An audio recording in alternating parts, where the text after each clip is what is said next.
Time and time again, the Christian establishment has come out against social activism. But, if Jesus was here today, wouldn't he be considered an activist?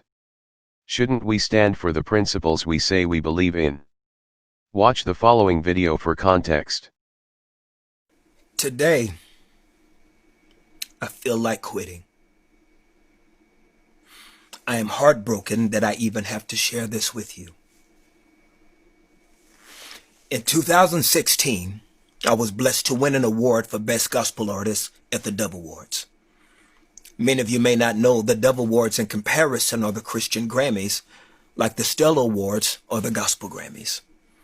For so long, the terms Christian and gospel for many are code words for white and black, which history may teach us was a setup for this unfortunate place we find ourselves in today.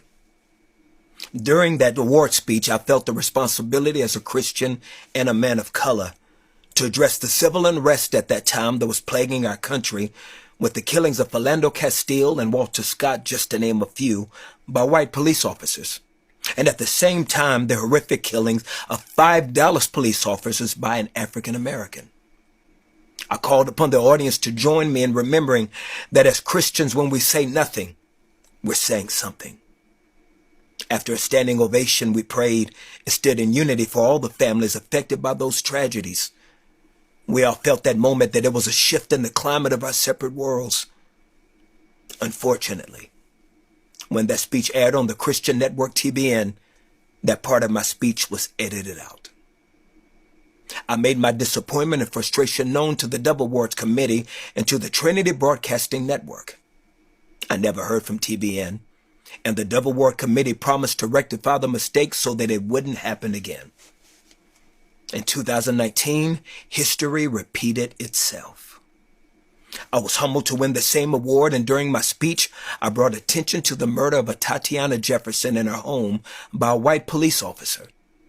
I asked everyone in the audience and those viewing to join me in prayer for not only a Tatiana's family, including her 8-year-old nephew who witnessed the killing, but also for the family of the police officer. Last week, during the airing of the awards on the same network again, that part of my speech was edited out.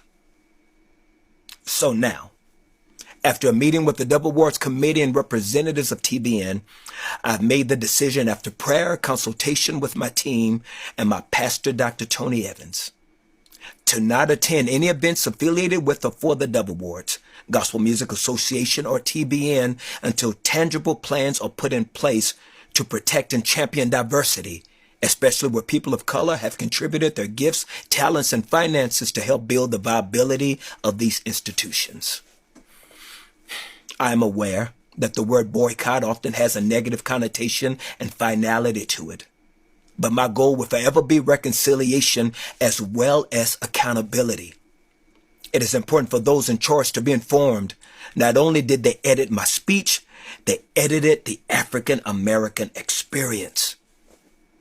I'm not asking those in the gospel community to follow my decision. No, this is my personal choice to take a stand and hold responsible those in positions of power to acknowledge the issues in our separate communities that have existed from colonialism to Jim Crow.